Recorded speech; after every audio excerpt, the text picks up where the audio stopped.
Ada lagi upaya hukum lainnya. Apa itu melakukan PK?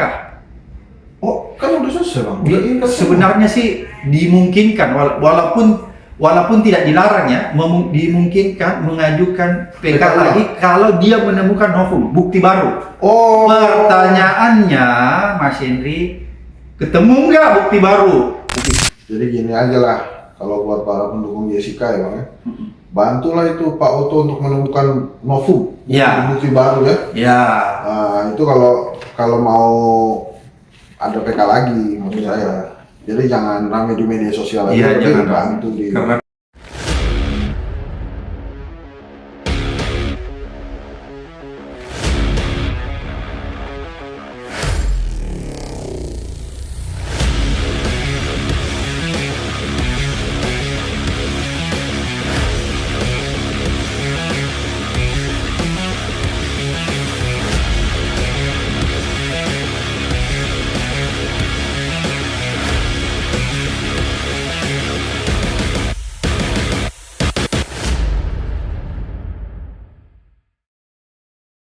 Saya sudah sampai di kantornya atau studionya Bang Abraham Samad. Saya jadi narasumber, tapi sebelum kita mulai narasumber, saya mau nanya-nanya juga dulu sama dia. Nah, ini kantornya, bagus ya. Mas Henry, assalamualaikum. Wah, tamu terhormat saya Ini di langsung langsung ada disambut, saya jadi deg-degan. Iya, saya kalau Mas Henry saya Ini sambut. Abang gimana ceritanya? Banyak sekali bunga di kantor ini. Jadi begini Bang Henry, saya itu memang penggemar bunga sebenarnya. Kalau di rumah saya itu saya senang. Ada dua hal yang saya paling suka, bunga sama pohon. Saya tuh rela mengeluarkan duit untuk membeli pohon besar. Pohon besar, biasa kan orang tanam pohon kecil kan? Nah. Saya pernah membeli 3 buah pohon besar yang sudah besar banget. Apa namanya? Pohon apa? Saya ada namanya satu kurbanda, ada acacia, pokoknya udah besar jadi dibawa pakai truk. Oh, kenapa bang? Kenapa? Ada ceritanya? Kenapa? Karena kalau saya tanam dari kecil, mungkin agak sulit nanti saya nikmati, apalagi Jakarta kan dengan situasi polusinya tidak. Ini saya cerita beberapa tahun lalu ya. Waktu Jakarta saya langsung membeli pohon besar. Kalau kita beli pohon besar itu mahal harganya Mas Hendri. Iya. Dan saya lihat kenapa? Makanya saya kalau pergi ke satu kota, terus saya lihat ada orang yang menebang pohon, saya marah banget. Di rumah saya di Makassar, Bung Hendri, itu ada namanya Jalan Mapala. Dulu saya ingat waktu saya masih tinggal di situ masih gersang ke Jalan Mapala. Setiap hari, saya kan ada teman saya dulu namanya almarhum Pak Oni, itu memang dia melakukan pembibitan pohon banyak. Saya minta bibit pohonnya banyak. Tahu nggak itu sepanjang Jalan Mapala saya tanam. Mungkin pada saat itu orang lihat keluar kan, gila nih kayak Pak Abraham, tanam-tanam pohon. Akhirnya sekarang kalau Anda pergi ke Makassar, di Jalan Mapala itu rimbun. Itulah. Itu saya mulai ketika anak saya masih bayi. Oh. Saya tanam di pohon itu. Canggih juga nih. Iya, sekarang udah besar-besar pohonnya. Oh, ternyata Bang Abraham ini pecinta lingkungan. Tapi terus sini Cuk. Nah, jadi biar kelihatan ini asal Indonesia Institute-nya. Itu ditanam di mana? Dulu di Makassar saya tanam di jalan. Bukan yang abang beli itu yang besar-besar. Saya tanam 3 di depan rumah. Di Makassar atau di Jakarta? Kalau di Jakarta tadi yang aku beli itu sudah besar. Ya. Karena saya pikir kalau saya tanam dari kecil ini, padahal udara Jakarta ini nggak bersih kan, jadi saya harus cepat gitu. Jadi saya nggak boleh. Jadi saya belilah pohon besar. Memang sekarang kan sudah canggih, bisa kita pergi beli pohon besar. Sebentar Bang. Oke. Besar itu segini Oke. atau segini? Apanya nih, Pak? Lingkarnya. Batangnya. Oke. Atau segimana Bang besar itu? Begini. Oh iya besar. Ya, diangkat pakai truk. Oh. Gitu. Itu Jadi satu saya tanam di belakang. belakang, saya kasih lihat ya. Satu saya tanam di belakang rumah, satu di depan rumah saya, tapi di dalam halaman saya, 2 di luar rumah saya, luar di halaman saya. Jadi untuk umum, tapi di depan rumah saya. Canggih. Kalau nggak percaya nanti Ya saya percaya lah. Allah selalu ngomong gitu kita nggak percaya. Canggih itu. Sisi lain Abraham Samad. Bang, itu tadi tentang Nggak apa-apa saya duduk begini Mas. apa kecintaan lingkungan abang terhadap lingkungan. Ini saya mau tanya nih kacamata abang tentang Jessica Myrna. Oke. Ini setelah Netflix itu Ice Cold. Ice Cold.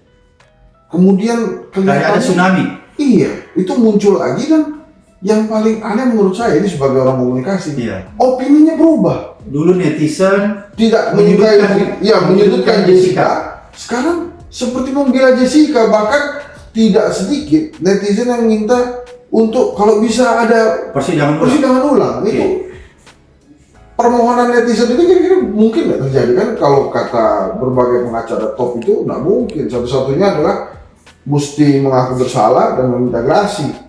Itu satu keluar. bisa. Nah, Itu satu. mengaku bersalah Mirna nggak mau. Okay. Mirna sorry Jessica. Jadi memang satu namanya upaya hukum ya. Upaya hukum yang bisa dilakukan mengakui bersalah dan minta gerasi. Permohonan itu biasa di. Ada lagi upaya hukum lainnya. Apa itu melakukan PK? Oh kan udah selesai bang. Sebenarnya sih dimungkinkan walaupun tidak dilarang ya, dimungkinkan mengajukan PK lagi kalau dia menemukan novum, bukti baru. Oh. Pertanyaannya, Mas Henry, ketemu nggak bukti baru? Jangan bukti baru yang mau ditampilkan ternyata bukti yang sudah pernah ditampilkan di PK pertama. Itu masih gagal. Ya biasa kan juga akal-akalan begitu. Lawyer bilang ada bukti baru padahal yang ditampilkan cuma bukti yang waktu PK juga. Oh jadi masih mungkin ya? Memungkinkan dengan Ini- catatan. Dengan catatan. Apa? Itu tadi ada bukti baru dan betul-betul baru.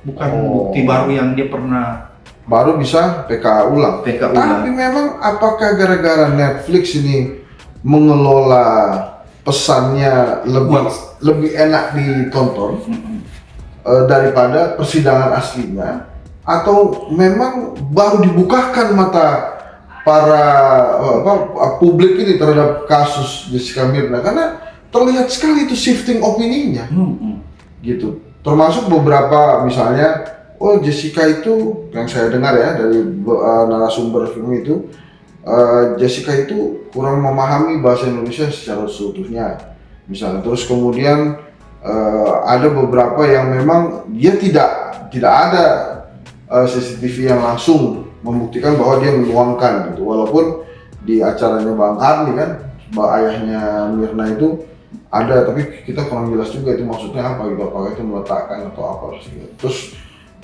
beberapa hal lain misalnya komentarnya Dr. Jaya gitu ya, apa bang? Apakah karena memang Netflix yang jago atau memang ternyata hukum itu kalau memang sudah bekerja, maksudnya dari langit bang, dibukakan mata ya terbuka aja. Pertama Mas Henry, mungkin ada tangan-tangan Tuhan itu pertama yang tadi saya katakan, itu kan nggak bisa dipungkiri hal ini. Kemudian yang kedua yang kita bisa ambil hikmah dari film ini, betapa kuatnya pengaruh sebuah film untuk membentuk opini dan mempengaruhi publik. Yang tadinya tidak terlalu menyukai Jessica sekarang berputar arah 180 derajat ya. Empati sama Jessica. Sebagai orang hukum, Mas Henry, saya kebetulan doktor saya bidang pidana ya, walaupun lebih khusus lagi korupsi kan. Jadi saya memahami betul hukum pidana. Kita juga sebenarnya kalau saya sebagai orang hukum tidak boleh keburu-buru, cuma berdasarkan film, lantas kita menjustifikasi ya. Kita harus punya alat bukti. Saya melihat kasus Jessica ini masih ada beberapa poin yang perlu dilengkapi sehingga bisa saya yakini bahwa itu memang pembunuhnya bukan Jessica.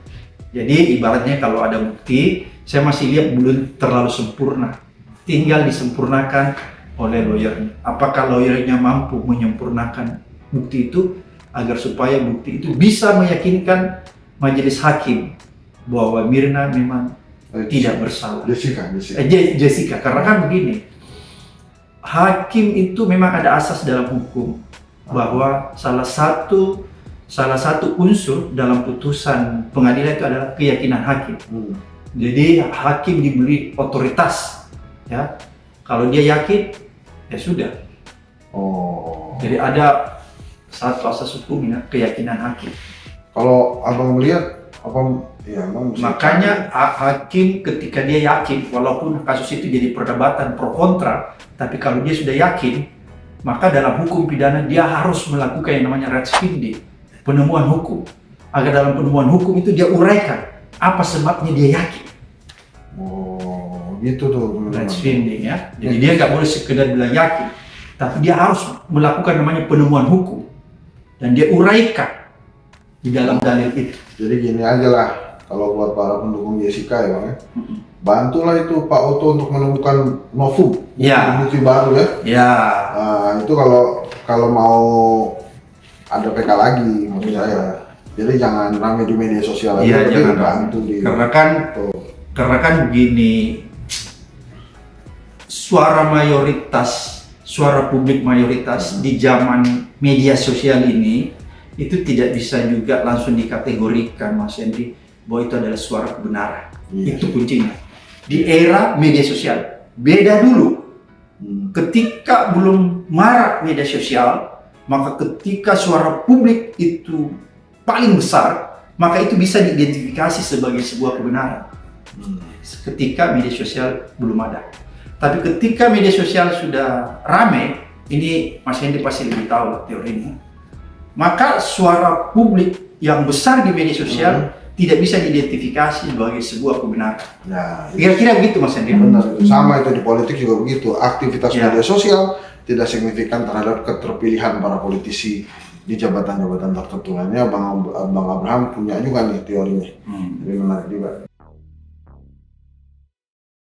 Dinasti politik itu kan dipersepsikan sangat dekat dengan korupsi. Nepotisme dekat dengan korupsi. Kolusi dekat dengan korupsi. Nah, kalau kita kembali lagi ke dinasti politik, seberapa dekat dinasti politik terhadap kesempatan melakukan korupsi? Atau seberapa besar dinasti politik membuat seseorang berubah menjadi koruptor?